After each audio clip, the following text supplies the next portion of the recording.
Bienvenidos a una nueva edición de La Señal Rock, esta vez en tono un poco menos jocoso que el habitual, ya que vamos a estar encarando algunas reflexiones acerca de el 7º aniversario de la tragedia más fuerte que ha golpeado en los últimos tiempos al rock argentino. Estamos hablando, por supuesto, de la tragedia de República de Cromañón, aquel desafortunado accidente, aquella desgracia en la que terminaron perdiendo la vida casi 200 personas. Es imposible ser menor de 30 años y no conocer a alguien que haya estado allí, sea un superviviente o sea una de las tantas víctimas fatales.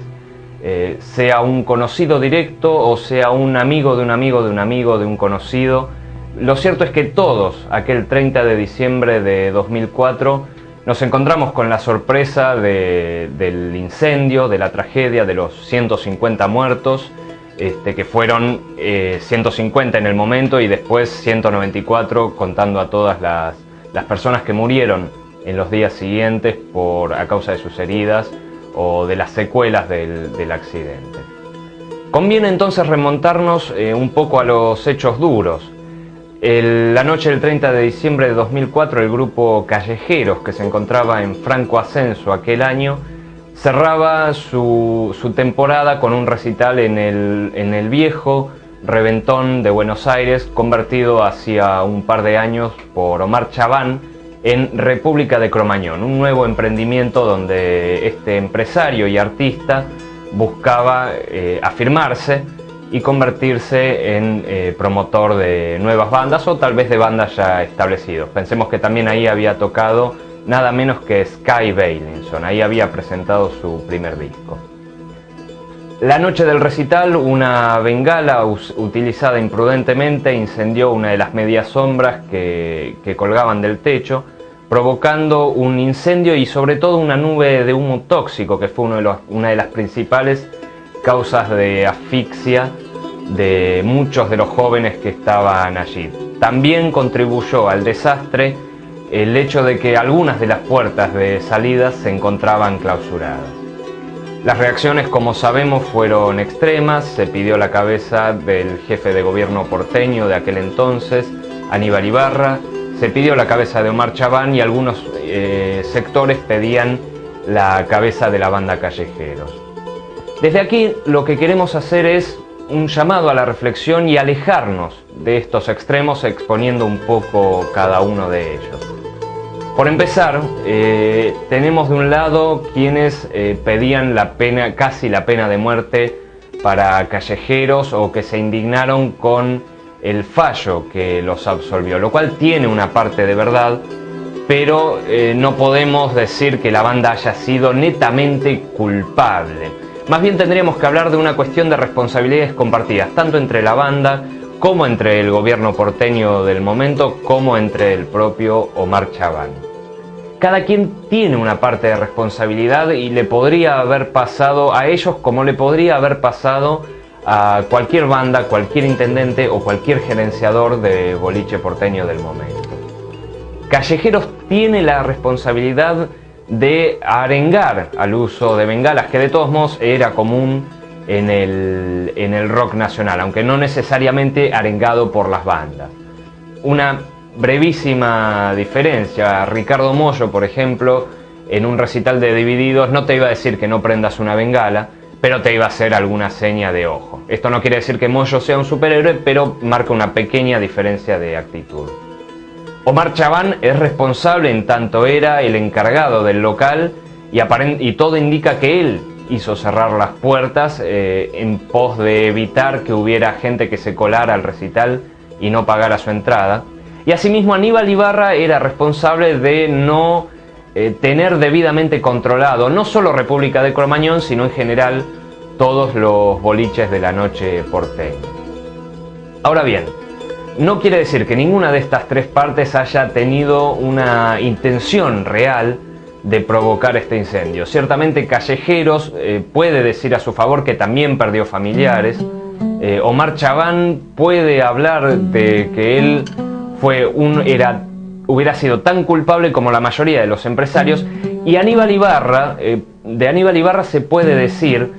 que fue inepto, que tal vez no estuvo a la altura de las circunstancias, pero indudablemente no fue él el que desreguló el control de los boliches, de los locales nocturnos, aunque sí hizo poco para remediar esta falta de regulación. Entonces, en ese sentido nos queremos alejar de la posición extrema que pedía las cabezas de Ibarra, de Chaván o de los propios callejeros. Ahora bien, tampoco vamos a avalar, digamos, no vamos a coincidir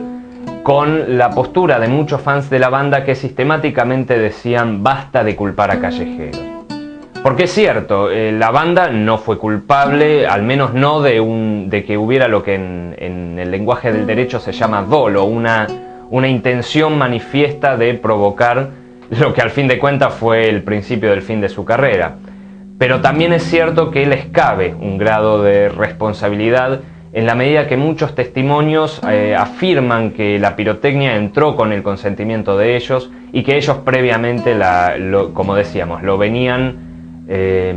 arengando, impulsando el uso de bengalas durante los recitales. Además, llama la atención que el fallo final del año 2008 haya declarado culpable al manager por un lado, pero inocente a la banda. Entonces, esto llamaría a una reflexión. ¿Cómo puede ser que si el manager sabía algo, la banda fuera totalmente ignorante del uso de pirotecnia? Respecto a posiciones extremas, por otro lado, si hacemos caso a la posición de los padres que más extremos, más duros, respecto a su actitud como Cromañón, tendríamos que suponer que los padres que no condenaban a callejeros les importaba menos, lo cual es absolutamente falso. Quien les habla tuvo la posibilidad de conocer a Pablo Blanco y a su esposa Mercedes, padres de una de las víctimas, de Lautaro Blanco, un joven que en ese momento contaba con apenas 13 años. Mercedes Blanco fue una de las cabezas principales de las marchas en memoria de Cromañón, así que la agresividad en el discurso ciertamente no daba patente de mayor o menor dolor por las circunstancias. Mercedes y Pablo perdieron tanto como la mayoría de los padres y sin embargo no pidieron la cabeza de callejeros. Entonces, en este sentido es otro elemento que aportamos para buscar esto que hablamos al principio, de alejarnos de los extremos, que son demasiado peligrosos. En concreto, lo que podríamos decir es que estas responsabilidades compartidas son parte de un sistema que tal vez, si tenemos que encontrar un culpable, es el que podríamos señalar. El sistema en general que había retirado al Estado de la cosa pública, de la vida cotidiana, la falta de un Estado presente que fuera el que se encargara activamente de controlar la seguridad en espectáculos musicales, en vez de concesionarlo a aseguradoras o que dejarlo por discreción de los gerenciadores. De alguna manera quizás es el gran culpable que nadie se le ocurrió señalar. Por otro lado, la actitud respecto a Aníbal Ibarra nos parece que se enmarca dentro de un mal de nuestros tiempos en la Argentina, ante la desgracia personal, querer pedir la cabeza de un alto funcionario, aunque sea evidente que ese funcionario no es el culpable directo, como cuando generalmente, como aquel personaje de Leopoldo Marechal, el cobrador Zanetti que aparecía en Adán Buenos Aires, que consideraba que todos los baches con los que tropezaba estaban puestos ahí a propósito en contra suyo. Podemos ver mucha de esta actitud en la sociedad porteña de hoy en día, que a cada contratiempo le echa la culpa a las autoridades de turno, sean municipales o sean nacionales. En concreto, Cromañón significó un golpe duro para el rock independiente, según nos decía en conversación una vez Diego Boris, ya que dificultó muchísimo la posibilidad a las bandas chicas de tocar, porque se elevaron los precios, se elevaron las exigencias de seguridad y fundamentalmente dejó de haber espacio en Capital Federal para aquellos que no pueden pagarlo. Significó también para el público un encarecimiento exponencial de los recitales, ya que al restringirse la capacidad de espectadores habilitados en cada local, las bandas tuvieron que compensarlo elevando los precios, con lo cual además especularon las productoras de modo tal que los recitales están sideralmente más caros que hace 7 años. Y por otro lado, podemos redondear diciendo que también el propio Omar Chaván, una figura que, polémica o no, excéntrica o no, era un hombre que había promovido bastante el under porteño, había impulsado lugares que fueron míticos para el rock nacional, como lo fue Cemento, habitual reducto en la década del 90 del rock nacional, no solo de bandas chicas, sino de bandas muy grandes. Todavía en 2001 La Renga tocaba en Cemento. Sin exculparlo de las responsabilidades que hemos enumerado, Chaván apareció como una especie de cabeza de turco de toda esta situación, cuando sin embargo él era una figura que le había aportado bastante al rock nacional. En ese sentido vamos a recomendar este libro, donde se analiza un poco la carrera de Omar Chaván y se hace un anexo final, un reportaje a él en el penal de Marcos Paz, donde se busca un poco ver el punto de vista de este protagonista de la tragedia de Cromañón. Han pasado 7 años, se fue un jefe de gobierno, Callejeros no existe más, aunque todavía tuvo ese chispazo de notoriedad que suelen producir lamentablemente el morbo cuando a una banda le sucede una tragedia, y Omar Chaván está preso. El fallo de 2008 fue recibido con alegría de la posición extrema, que decía basta de culpar a Callejeros, y con furia de la posición que decía queremos la cabeza de Callejeros. Nos queda sin embargo el sabor extraño de si realmente Callejeros debía ser juzgado como inocente, si su manager, repetimos, estaba siendo considerado como uno de los culpables. Así que esto es lo que tenemos para aportar, las reflexiones en este 30 de diciembre de 2011, 7 años después del desastre de Cromañón. Nos queda hacer una pausa, recordar que pese a esta desgracia, la música siguió, la vida siguió, el rock siguió, y simplemente expresar nuestro deseo de que finalmente se tome